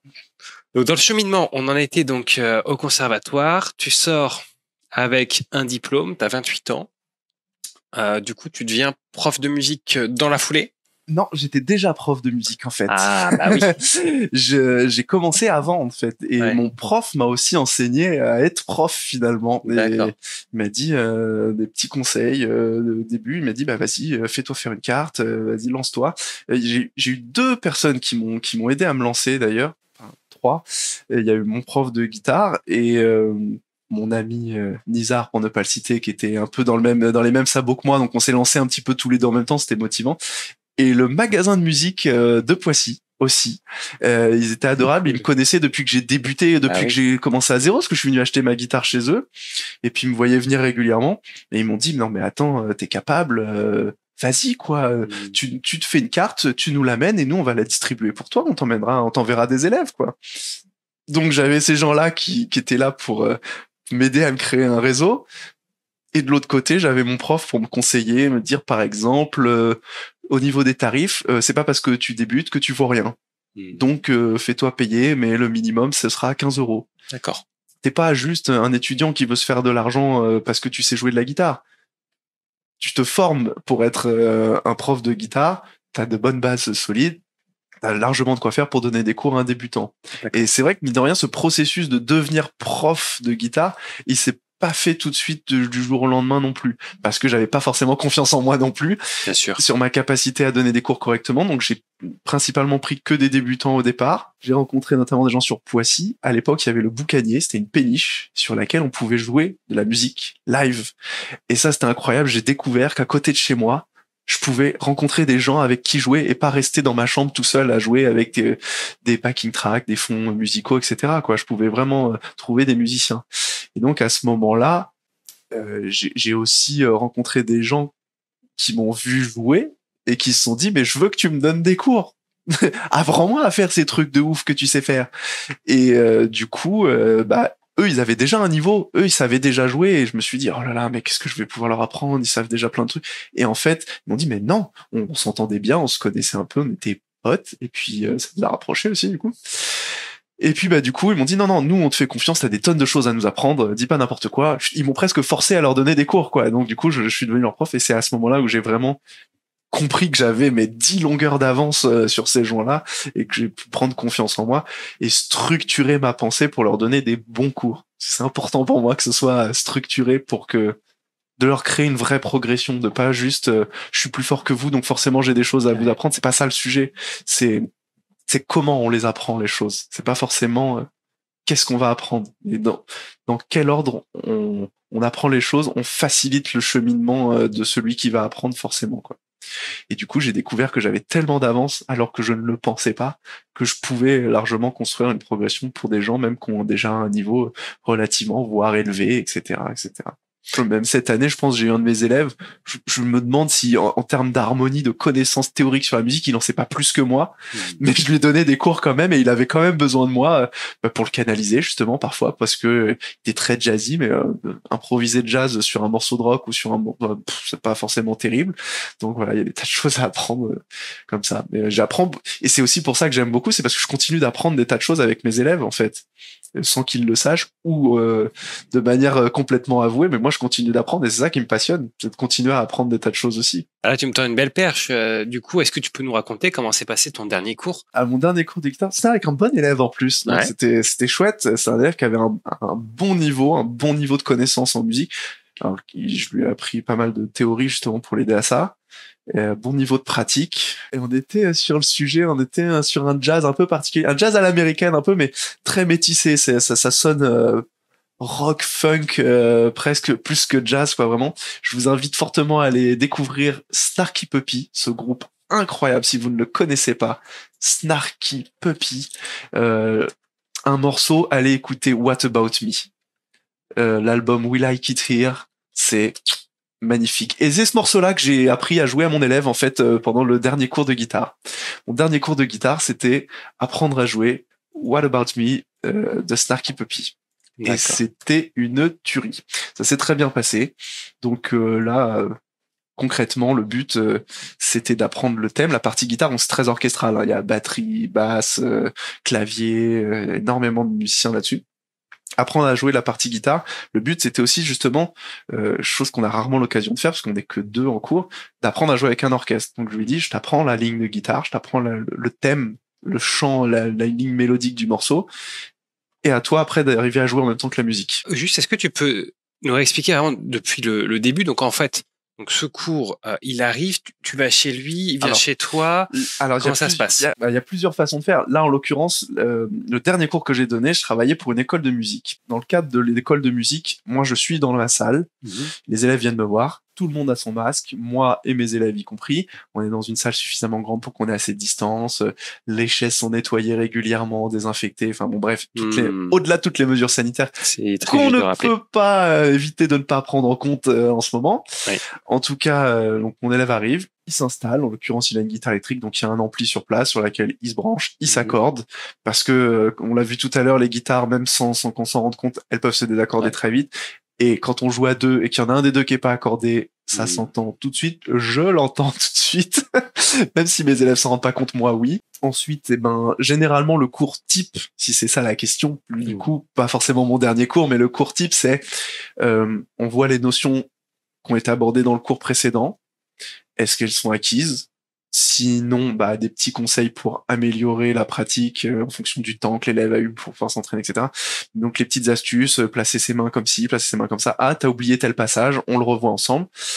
Donc on check les notions passées. Ensuite, on voit une nouvelle notion, un nouveau morceau, quelque chose qu'on n'avait pas fait sur le cours précédent. Je lui explique, je lui montre, je vérifie qu'il sait faire, qu'il a compris comment le faire, et le cours s'arrête là. Je ne suis pas là pour regarder mes élèves s'entraîner. Si je vois mon élève faire l'exercice correctement, le cours s'arrête là. Alors, un cours, c'est une demi-heure, le standard. Donc, évidemment, je suis là pour les aider à s'entraîner correctement, pour vérifier que quand ils vont rentrer chez eux, ils auront bien compris toutes les notions liées à ce qu'on vient de voir et que je les vois répéter 2-3 fois quand même l'exercice que je viens de leur donner pour être sûr que que l'habitude va être bien prise. Justement. Mais mon but, c'est pas d'être là à observer mon élève s'entraîner pendant tout le cours. Donc, j'apporte suffisamment de choses et une demi-heure, ça passe vite et en même temps, ça peut être assez dense. J'ai souvent plein de choses à donner, à expliquer. Donc, quand mes élèves en ont pas assez, je peux leur en rajouter une couche. Mais en général, non. Ils préfèrent rester sur ce que je leur ai déjà donné. Ça suffit largement. Et comme c'est dans une école de musique, c'est formaté comme ça, c'est forcément une demi-heure. Lui, il a quand même un très bon niveau. Si je l'avais eu en cours particulier, peut-être qu'à lui, je lui aurais proposé des cours d'1 heure. D'accord. Ce que je fais avec vraiment des élèves qui ont un très bon niveau, avec qui on parle d'improvisation, on parle de théorie, là, il y a quand même parfois besoin de prendre un petit peu plus de temps qu'une demi-heure. Et puis, on improvise, on joue ensemble. Donc là, il faut aussi un peu ce temps-là. Puis, il n'y a pas forcément besoin, quand c'est histoire d'apprendre un accord, comment on joue un si mineur. Bon, voilà, ça prend pas 1 heure pour faire ça. Mais là, du coup, pour les cours particuliers, donc c'est encore une autre façon de faire. Là, en école de musique, ma journée type, c'est j'arrive, j'ai 12 élèves d'affilée dans la journée. Avec 0 minute de pause entre chaque demi-heure. C'est d'une demi-heure à l'autre, l'élève d'après, il est là dans la salle d'à côté, c'est au revoir, bonjour, et c'est un cabinet, quoi. C'est de l'abattage.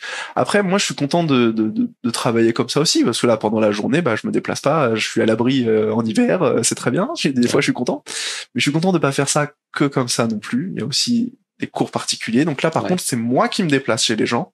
C'est toujours des cours d'une demi-heure, ou exceptionnellement, quand le niveau de l'élève est vraiment bon, on peut faire des cours plus longs. Mais là, pour le coup, faut prendre en compte le temps de trajet entre chez les élèves pour créer un planning et puis un circuit pour savoir où est-ce qu'ils habitent, essayer de faire en sorte qu'ils habitent tous aux 4 coins de mon secteur, on va dire. Ça, c'est un temps d'organisation que je prends à la rentrée. En septembre, mes cours commencent pas le 1er septembre. Les cours, ils commencent. Je me garde les 2 premières semaines de septembre pour créer mes plannings à ce moment-là. C'est de l'administratif, de l'organisation. Ça laisse autant des écoliers d'avoir leurs emplois du temps, de voir les emplois du temps changer parce qu'il y a toujours des changements au lycée, au collège. Ah, mais finalement, je suis passé en semaine A, en semaine B, bref. Donc, ça laisse 2 semaines pour que ça se tasse et en général, ça suffit.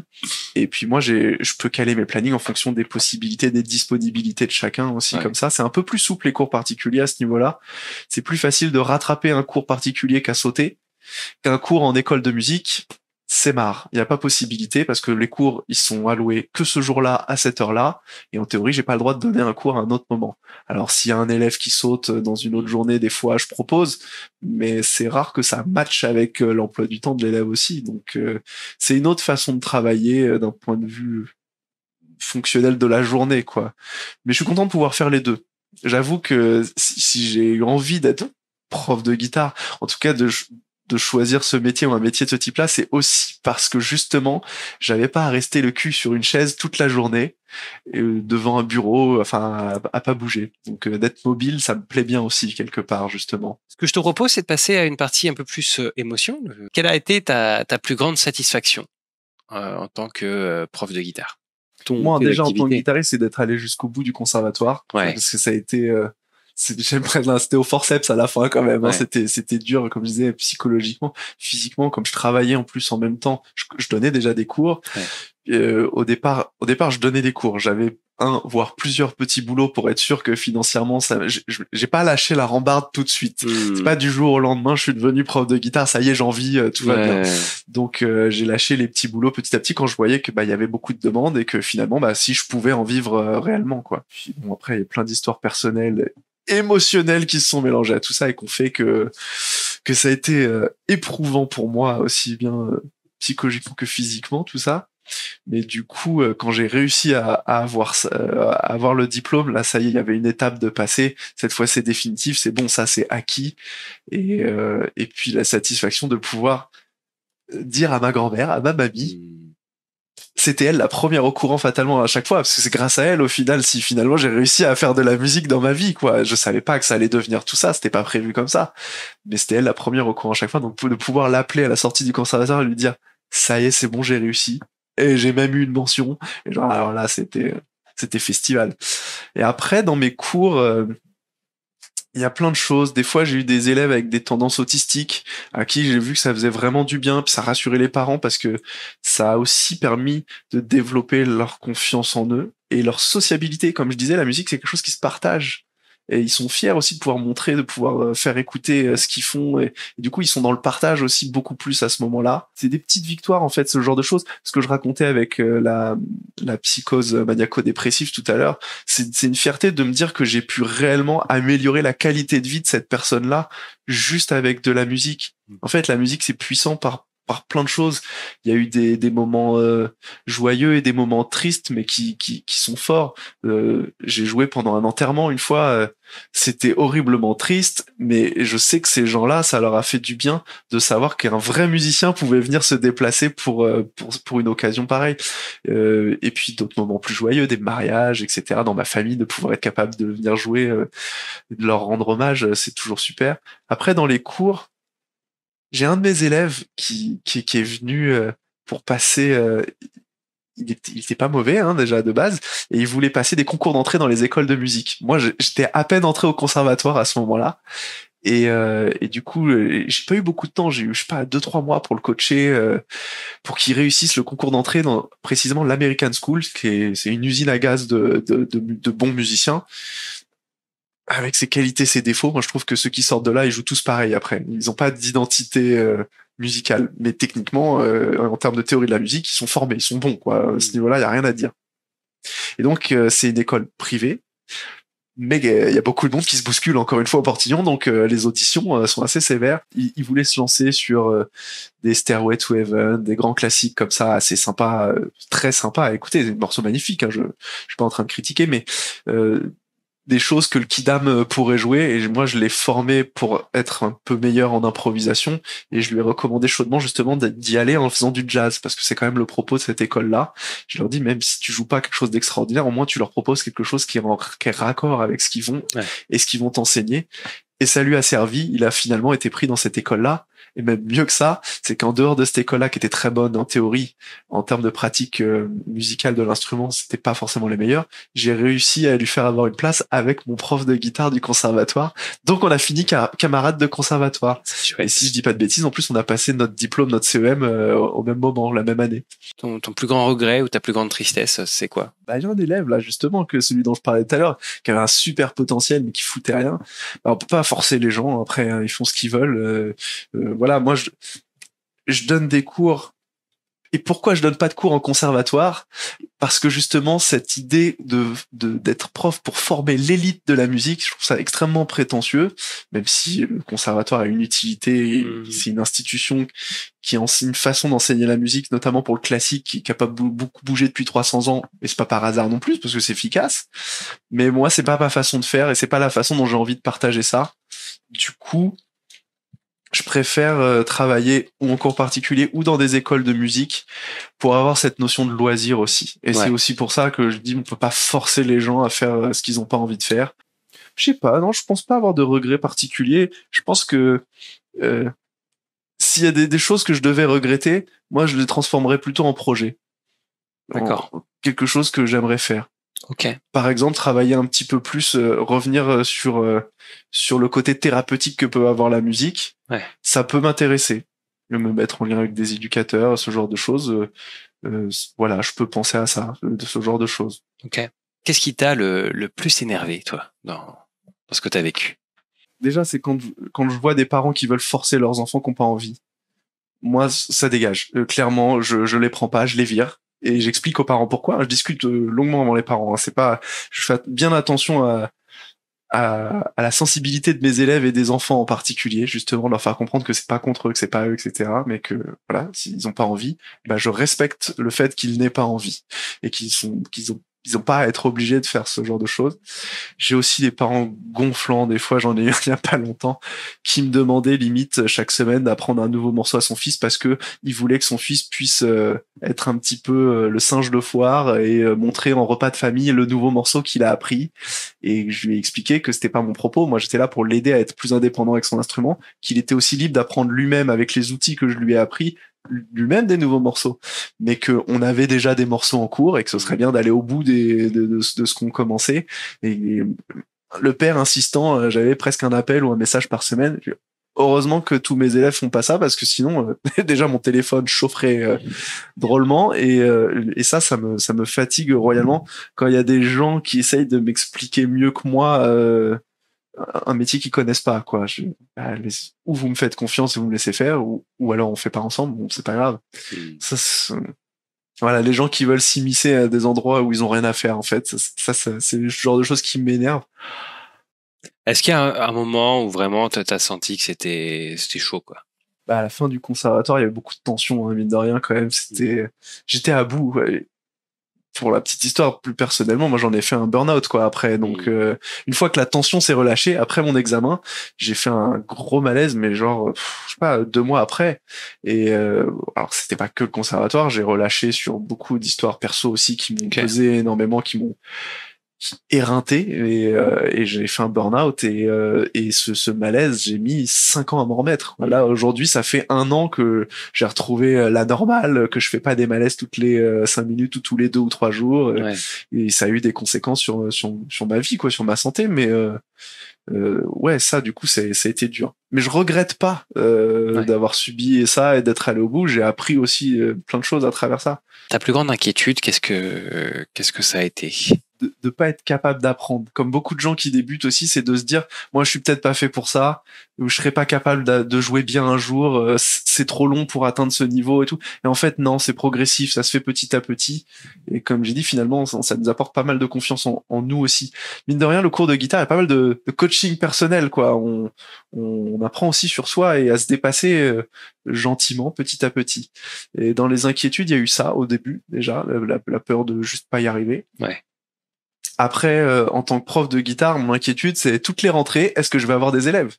Le turnover, il peut être énorme d'une année sur l'autre. Il y a des gens qui, des fois, ont envie d'arrêter parce qu'ils estiment qu'ils ont atteint leur niveau. Ils ont atteint un niveau qui leur suffit, ils n'ont pas envie d'apprendre plus. Il y a des gens qui déménagent, il y a des gens qui arrêtent parce qu'ils ont juste envie d'arrêter. Enfin, bon, bref. Et du coup, est-ce qu'il va y avoir assez de monde pour les remplacer après? Sachant que la guitare, c'est un instrument qui coûte pas cher, qui prend pas de place, et qui fait pas trop de bruit, donc beaucoup de gens veulent apprendre à en jouer, mais il y a aussi beaucoup d'autres profs Je suis pas le seul.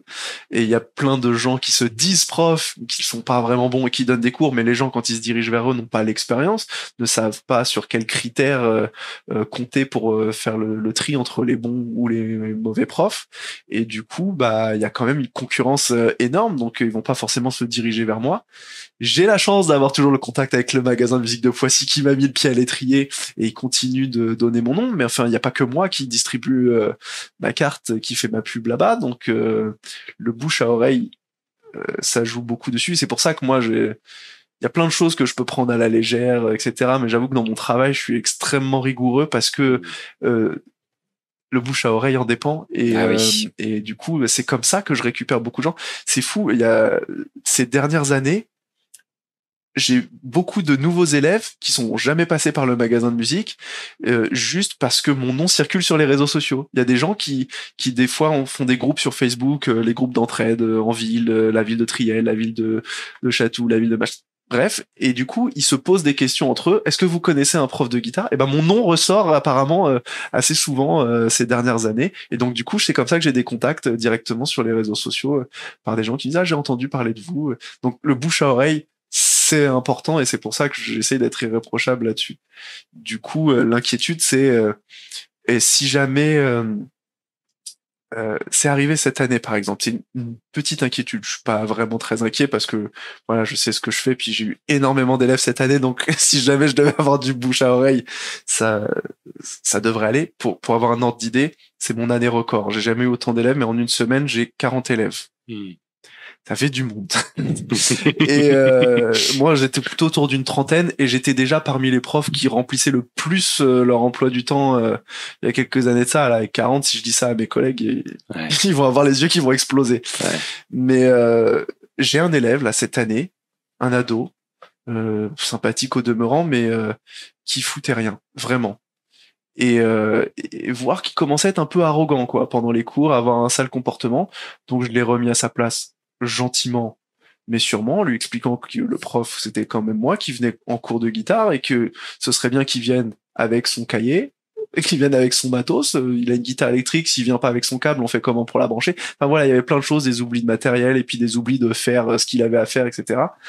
Donc au bout d'un moment, c'est son père qui m'a appelé pour me dire bon écoutez, votre façon de faire, de travailler, ça va pas. Moi j'ai des potes qui viennent à la maison, qui jouent de la guitare, ils s'assoient sur le coin du canapé, en 5 minutes ils apprennent un morceau à mon fils. Je comprends pas pourquoi vous faites pas ça. Je l'explique parce que c'est un métier, monsieur. Moi je suis pas le pote qui vient sur le coin du canapé. J'essaye de lui apprendre des vraies choses et pas juste à jouer une chanson. Maintenant, pour lui apprendre à jouer cette chanson qu'il a envie de faire, eh bien, il a besoin d'apprendre une autre notion qu'il ne connaît pas encore. Cette notion, je lui apprends, mais sauf que lui, il s'entraîne pas. Donc, je suis obligé de tourner un peu en rond avec lui. Alors même quand ça tourne en rond, j'essaye toujours d'essayer de faire autre chose pour justement qu'il y ait une satisfaction qui ressorte de ce cours. Mais avec lui, je tournais vraiment en rond, quoi. Même les choses un peu simples et évidentes pour lui, à son niveau, il le faisait pas. Donc, il finissait même par régresser au bout d'un moment. Donc, je lui expliquais. Comme j'étais pas en cours particulier, je pouvais pas me débarrasser de cet élève-là en cours d'année non plus. Donc lui, il avait payé son année auprès de l'association où je travaille. Donc je lui ai dit, mais je peux être arrangeant aussi. Discutons-en. Je peux exceptionnellement changer ma façon de faire pour lui. Et ce monsieur était, non, je veux le désinscrire. Ça y est, c'est fini. Donc là, ça veut dire que je perds une place. Ça me fait une partie de mon salaire en moins aussi en fin d'année presque. Donc à un moment on peut pas retrouver quelqu'un pour venir lui prendre sa place non plus. Et ça c'est inquiétant. Et ce qui m'inquiète le plus, c'est de me dire que j'ai vraiment tout fait pour cette personne, pour cet élève qui finalement a fini son année comme les autres, mais juste parce qu'ils sont de mauvaise foi et qu'ils n'ont pas eu envie d'écouter ma façon de travailler. Je dis pas que j'ai la vérité absolue, etc. Mais vraiment pour remettre les choses en contexte, j'ai essayé de modifier ma façon de travailler pour m'adapter à leurs désirs et pas forcément à leurs besoins. Et ça n'a pas suffi. Et en fait, ce qui posait problème, c'était que je dise mais votre fils se comporte mal avec moi. Non, c'est pas possible, c'est pas vrai, il peut pas mal se comporter. Ouais. Et puis vous avez pas le droit de dire ça. Il a 15 ans, hein, c'est un enfant, mais voilà, c'est. Je dis mais moi là, je vous contacte vous, on en parle. Y a pas de... Bon, bref, la communication était vraiment à zéro. Et ben là, ce qui m'inquiète, c'est de me dire que cette personne-là, elle peut éventuellement communiquer sur moi d'une mauvaise manière, Mais au-delà de ça, ce qui m'inquiète, c'est de me dire que cet élève-là, qui est vraiment nul pour le coup, parce qu'il a rien fait, il peut être vu par d'autres profs, etc., qui peuvent avoir une mauvaise image de mon travail parce que lui n'a rien fait. Alors que je lui ai fait vraiment quelque chose de bien construit, de très méthodique, mais il a perdu son cahier, il y a des trucs, machin, etc., qui font que il y a aucune trace du vrai travail que j'ai réalisé avec lui. Et ça m'inquiète de me dire qu'on peut penser que je fais n'importe quoi à travers une mauvaise expérience. Mais bon, honnêtement, c'est une fois sur 40 sur une année. Voilà. Quel serait, toi, le conseil que tu donnerais pour des gens qui ont envie de faire un peu comme toi? Il faut aller au bout de ses désirs. Il faut s'écouter soi, déjà, avant d'écouter les autres qui vont vous mettre des bâtons dans les roues, ou même sans le vouloir, hein, parfois, c'est en disant, ouais, si, c'est pas que je crois pas en toi, c'est juste que il y a tellement de monde qui voudrait faire ça, ça se saurait si c'était possible, tout est possible à partir du moment où on s'organise pour le faire, et on fait les choses de manière rationnelle, voilà, ça s'apprend. S'il y en a qui ont réussi à le faire, bah voilà, c'est quelque chose que je dis souvent à mes élèves. Si moi je peux le faire, je vois pas pourquoi les autres peuvent pas le faire. Je suis pas bionique, j'ai 10 doigts qui fonctionnent correctement. Et voilà, j'ai pas d'artiste dans ma famille, il y a pas forcément une fibre, j'ai pas été poussé, même si j'ai été empêché, pseudo empêché. Moi je me suis jamais senti empêché. En fait, voilà, le truc c'est que s'il y en a un qui peut le faire, tout le monde peut le faire. Il suffit d'avoir la volonté et de s'organiser correctement, vraiment prendre des cours, aller voir des professionnels.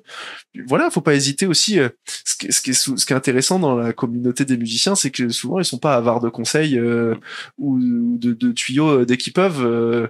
Ça joue pas tant que ça à des coudes, pas à ce niveau-là en tout cas, pas pour ça. Quand les musiciens sont souvent des passionnés comme moi et ils ont envie de partager tout ce qu'ils peuvent, donc faut pas hésiter à demander à des gens pour ça. Est-ce que t'accepterais de partager tes infos de contact si on veut te poser des questions ou te contacter? Voilà, je vous recommande plutôt de passer par Facebook. Ouais. Voilà, je surveille ma page Facebook. C'est bien cette page, exactement. Eh bien voilà, je vous donne ça. Je peux me proposer une compo éventuellement. Eh ben ouais, bah parfait. Ça pourrait être intéressant si je me souviens des paroles. Ouais. Ça fait longtemps que je l'ai pas joué. Human, ouais, c'est ça. Human. Alors ça, je la joue avec mon groupe. Bon, on va essayer ça alors. Maybe I'm foolish, maybe I'm blind. I can see through this, maybe I'm blind. No way to prove it, maybe I'm blind. I'm only human, after all. You're only human, after all. Don't put your blames on me. Don't put your blames on me. Take a look in the mirror, what do you see? You see it clearer, are you deceived? What you believe? I'm only human, after all. You're only human, after all. Don't put your blames on me. Don't put your blames on me. Some people got the real problem. Some people out of luck. Some people think I can solve them.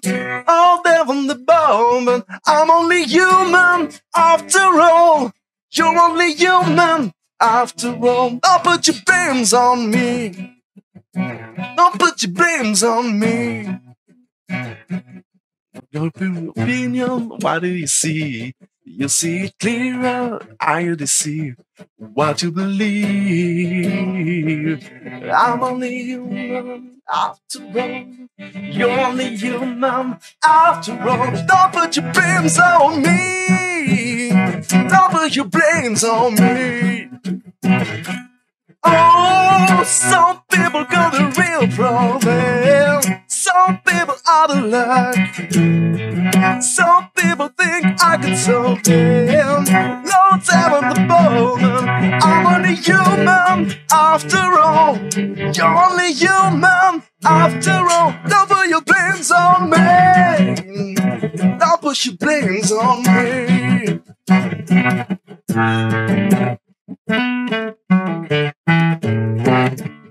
I'm no prophet, I'm Messiah. Looking for somewhere higher.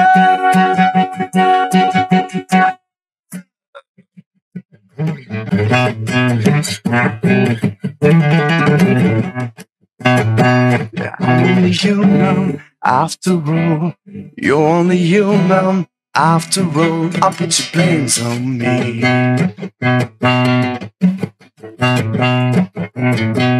I'm just a man, I do what I can. I'm just a man, I do what I can. Don't put your blames on me. I'll put your blames on me. I'm only human after all. You're only human after all. Don't put your blames on me. Don't put your blames on me. Bravo. J'ai fait comme j'ai pu. Bah écoute, en vrai, c'était exceptionnel. Vraiment, merci d'avoir pu témoigner sur tout ça. T'as les idées qui sont très claires. Ça aide à comprendre tout un tas de choses, notamment sur la musique, sur la manière dont toi tu perçois la musique, et je trouve ça vachement éclairant. Si ça devait être ça mon mot de la fin, c'est n'hésitez pas, lancez-vous, vraiment, faites-le, visez la lune. Au pire, vous finirez dans les étoiles. J'ai une chaîne YouTube si vous voulez m'écouter chanter en meilleure qualité. Mais il n'y a pas grand-chose, il y a 2 morceaux dessus pour l'instant. Il y en aura peut-être dans le futur. Eh ben, dis-moi, un petit peu plus. Et tu me donnes les droits de diffuser ça. Oh oui, je t'autorise. Oh là là, c'est incroyable. Incroyable. La première fois, je pense que c'est peut-être la seule fois où je pourrais faire ça. Est-ce que l'artiste me donne les droits de diffuser sa musique? Eh bien, la réponse est oui. Je t'autorise. La musique, c'est fait pour être partagée.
going out.